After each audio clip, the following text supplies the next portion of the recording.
Hello friends, welcome to my YouTube channel. आज हम बात करने वाले हैं फिर से वोडाफोन आइडिया के बारे में। और वोडाफोन आइडिया में आज भी चार बड़ी खबरें निकल करके आ रही है, जो कि मैं इस वीडियो के माध्यम से आपको बताने की कोशिश करूंगा। और साथ ही साथ हमेशा की तरह कल के लिए लेवल टारगेट और यहाँ पे बाकी सब एनालिसिस करने की कोशिश करेंगे। तो वीडियो के साथ पूरा जुड़े रहे। वीडियो अच्छा लगा हो तो लाइक का बटन दबाइए। सबसे पहले आज की बात करेंगे कि आज की क्लोजिंग कैसी रही। तो आज की क्लोजिंग अच्छी रही है। ऊपर यहाँ पे देखें तो गैप अप ओपनिंग हुई थी और उसके बाद थोड़ा बहुत नीचे और फाइनली 1.5% की तेज़ी के साथ वोडाफोन आइडिया बंद होता हुआ दिखाई दिया। कारोबार की सिचुएशन देखें तो एनएससी की वेबसाइट पे यहाँ पे वोडाफोन आइडिया मैंने सर्च करके ऑलरेडी रखा है।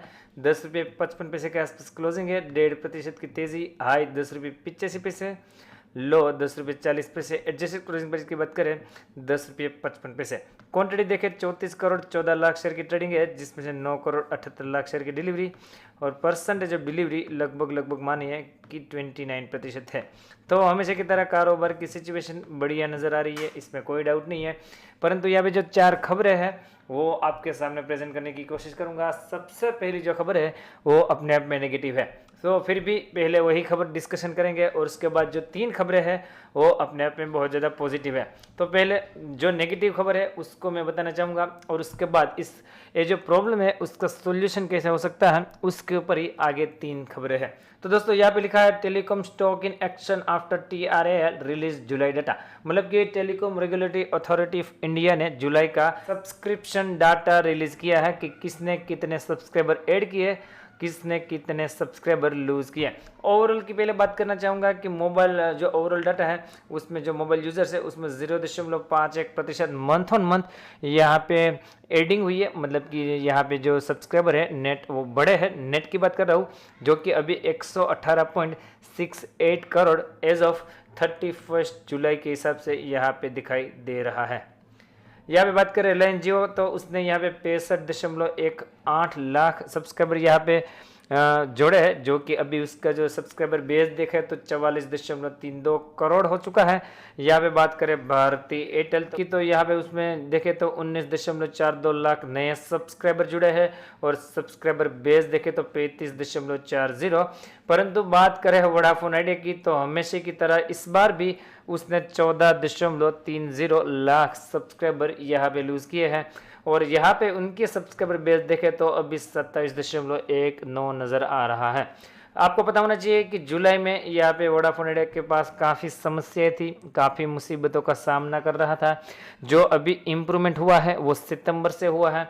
तो आपको हो सकता है जुलाई उसके बाद अगस्त में भी ये डाटा देखने को मिले कि यहाँ पे सब्सक्राइबर बेस लॉस हुआ है। उसके बाद हो सकता है सितंबर में भी थोड़ा बहुत देखने को मिला।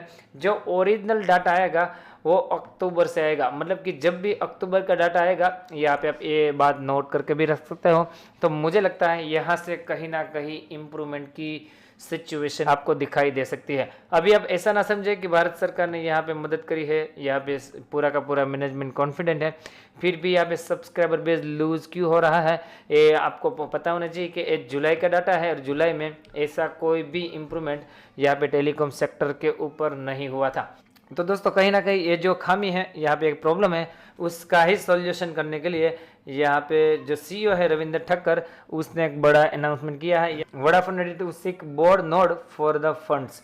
मतलब कि यहाँ पे MD and CEO Ravinder Thakkar ji ने बोला है कि हम फंड रेजिंग के लिए अभी बोर्ड की अप्रूवल के लिए मीटिंग बिठाने वाले हैं, जिसमें बोर्ड की अप्रूवल चाहिए तब हम यहाँ पे फंड राइजिंग की नई अपॉर्चुनिटी यहाँ पे तय करेंगे, यहाँ पे जुड़ने की कोशिश करेंगे और हम जल्दी से फंड राइजिंग का धमाका करेंगे। ऐसा यहाँ पे MD और CEO रविंद्र ठक्कर जी की तरफ से बयान निकल करके आ रहा है। तो कहीं ना कहीं फंड राइजिंग होगी, ये फंड राइजिंग यहाँ पे नेटवर्क के ऊपर एक्सपेंड होगी और नेटवर्क में सुधार होगा।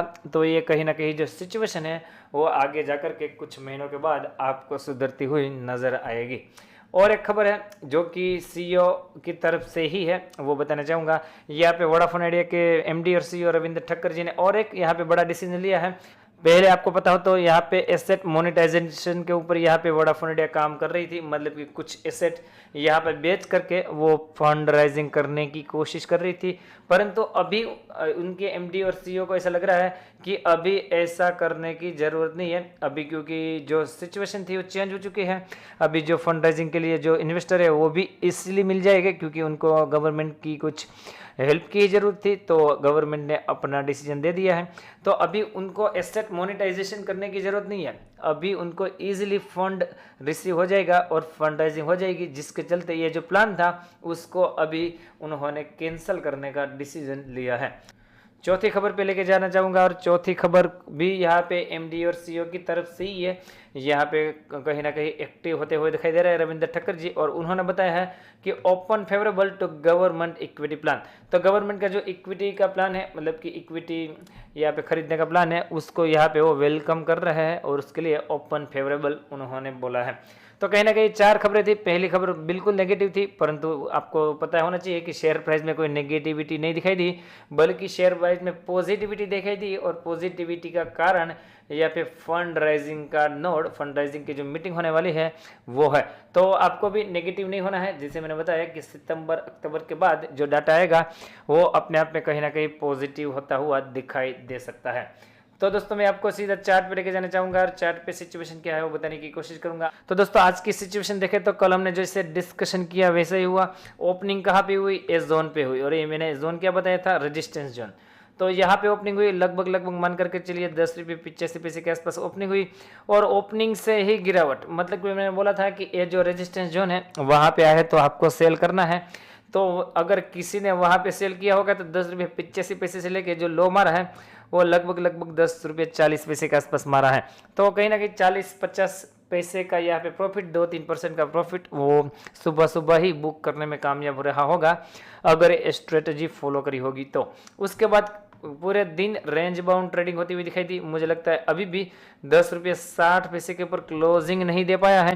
तो जब तक क्लोजिंग नहीं देता तब तक यहाँ पे 10 रुपये 80 पैसे तक जाना मुश्किल है, और यहाँ पे 10 रुपये 80 पैसे 90 पैसे का लेवल निकाला तो फिर 11 रुपये 20 पैसे से लेके 30 पैसे का जोन आपको दिखाई देना चाहिए। परंतु मैं एक बात ये भी बता दूं कि यहाँ पे जिस तरह की प्राइस यहाँ पे मुझे नज़र आ रही है, यहाँ पे जिस तरह की प्राइस एक्शन मुझे पता चल रही है कि यहाँ से बहुत जल्दी आपको एक बूम दिखता हुआ नज़र आ सकता है, जो कि मुझे लगता है 11 रुपये 30 पैसे तक तो कम से कम यहाँ पे आपको लेकर के जाएगा। हो सकता है इसके ऊपर भी हायर लेवल आपको देखने को मिले।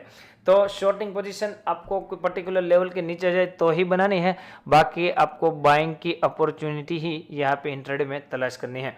यहाँ पे देखें तो 10 रुपये 30 पैसे अभी भी अच्छा खासा सपोर्ट है, तो यहाँ पे आए तो बाइंग करके चल सकते हो 10 रुपये 60 पैसे के लेवल लेकर के।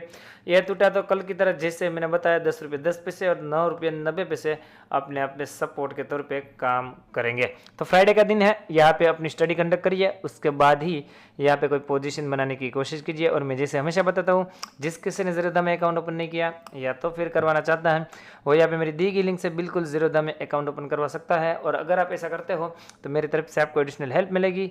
मेरा व्हाट्सअप नंबर और टेलीग्राम नंबर मैं बिल्कुल आपके साथ शेयर करूंगा, ताकि आप कभी भी अपने कोई भी पर्सनल इश्यू को मेरे साथ शेयर कर सको। RSI का लेवल 50 का है, एकदम रेंज बाउंड, यहाँ पे मिड टेरिटरी में घूमता हुआ RSI का लेवल नजर आ रहा है। आई होप कि वीडियो आपको अच्छा लगा होगा। वीडियो अच्छा लगा हो तो लाइक का बटन बिल्कुल दबाइए।